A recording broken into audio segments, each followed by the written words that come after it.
L'Europe boursière, est-ce qu'elle peut revenir ou pas dans la course face à Wall Street? Plusieurs années qu'on se pose la question, notamment le CAC 40, qui est l'une des rares bourses mondiales, on vous l'a dit, on vous le répète et vous le savez, avoir terminé 2024 dans le rouge en baisse de 2%.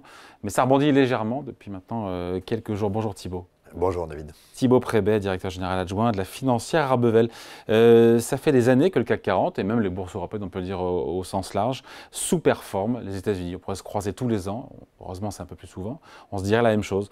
Le stock 600 a gagné 6% l'an dernier, contre 23% pour le Standard & Poor's 500. Pourquoi ça changerait cette année ? Alors, c'est pas tout à fait la norme dans le sens où ça fait quelques années que les plus jeunes d'entre nous avaient l'habitude de voir la France sous-performer l'Allemagne, par exemple, tous les ans. Et puis, depuis 2020, la France avait quand même bien sorti son épingle du jeu. Mais là, je parle Europe-France versus US. Mais disons que la France tenait plutôt mieux les US depuis 2021, et là, patapoum. L'Europe le tenait plutôt moins bien, et puis en fait, certains indices comme l'allemand ont pas mal tenu. La réalité, c'est que l'image globale, c'est qu'on n'arrive pas trop à suivre les États-Unis. Et ça, c'est vrai maintenant depuis 2009, en réalité, dans des proportions qui sont un peu préoccupante, et on peut se demander si c'est encore une année de déception à venir pour la France en particulier et l'Europe en général, ou si ça peut être un peu mieux.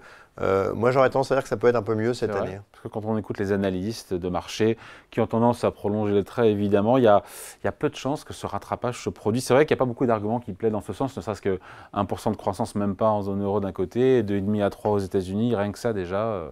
Oui, c'est absolument vrai. Les arguments en faveur des États-Unis, ils ne manquent pas. Et les arguments en défaveur de l'Europe ne manquent pas non plus. Après, tout le sujet, c'est de se dire, est-ce que si vous avez 20 ans devant vous, vous faites des États-Unis ou de l'Europe? C'est une question facile, sur laquelle il n'y a pas de débat. Après, tout a un prix.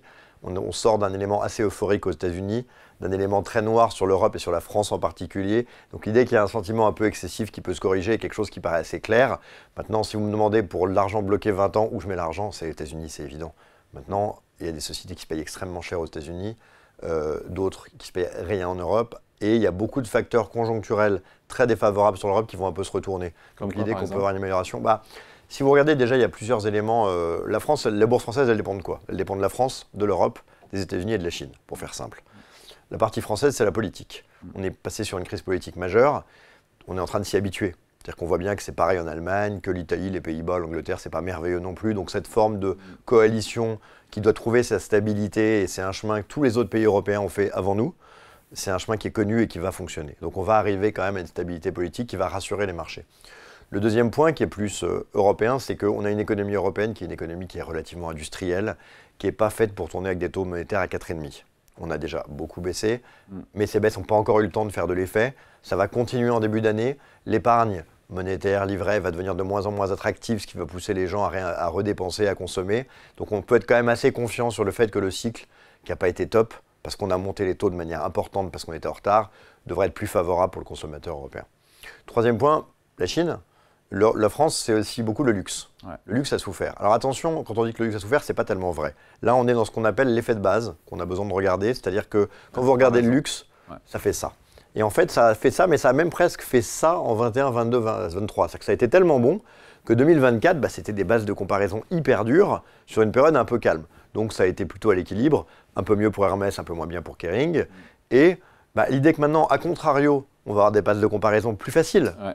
Et que du coup, retrouver un chemin de croissance modérée sur, par exemple, une société comme LVMH, qui n'est qu'à 20 fois les résultats quasiment, ce qui est plutôt dans les plus bas qu'on a eu depuis 2016, c'est assez raisonnable. Et puis, la Chine, qui était dans une phase un peu dure, qui pour toutes ces sociétés a été impactante, devrait quand même malgré tout probablement retoucher des points bas. Donc on peut considérer que le volet asiatique, dans ce qu'il implique sur le luxe, peut être favorable pour la France. C'est moins évident, par exemple, pour l'Allemagne, où là, leur vision chinoise, c'est plutôt la concurrence sur le marché automobile qui va rester très féroce, on l'a vu avec BYD ou ce genre de choses. Mais pour la partie euro-française, c'est probablement un peu moins mauvais. Puis enfin, les États-Unis, on avait toujours ces craintes sur des droits de douane à tout va.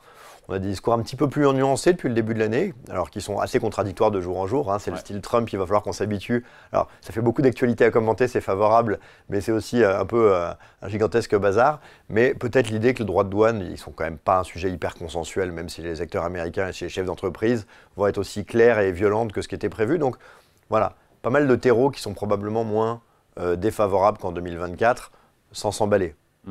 La crise politique en France a quand même détourné beaucoup d'investisseurs du CAC 40 et il y a cet attrait, il y a cet aimant américain avec la tech.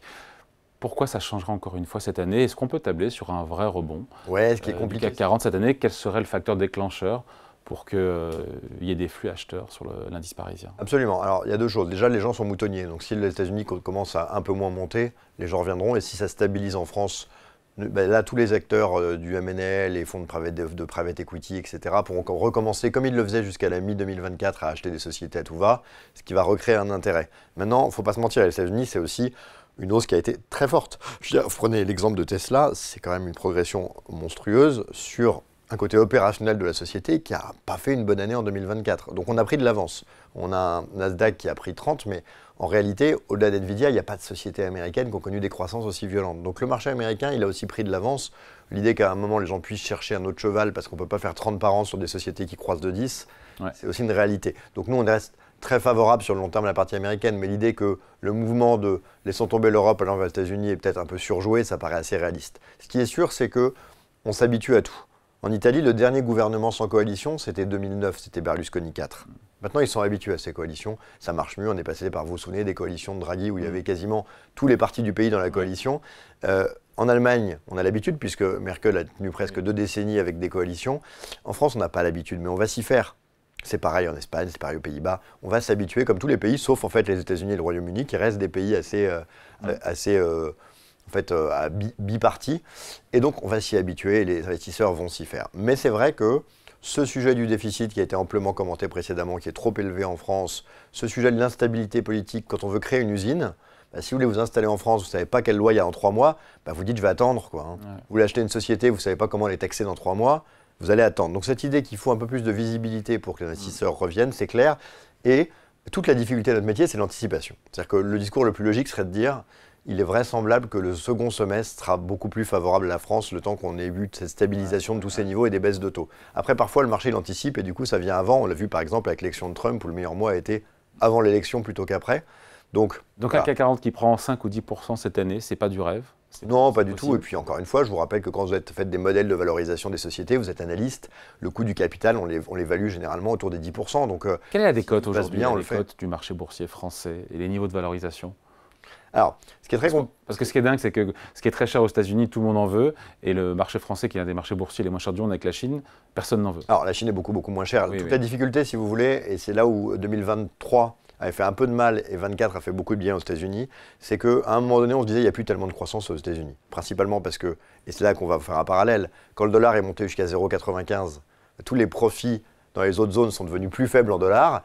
Et là, on a eu des sociétés américaines qui commençaient à plus avoir beaucoup de croissance. Et on s'est dit, peut-être 30-40 fois pour certaines valeurs du Nasdaq sans croissance, c'est trop cher.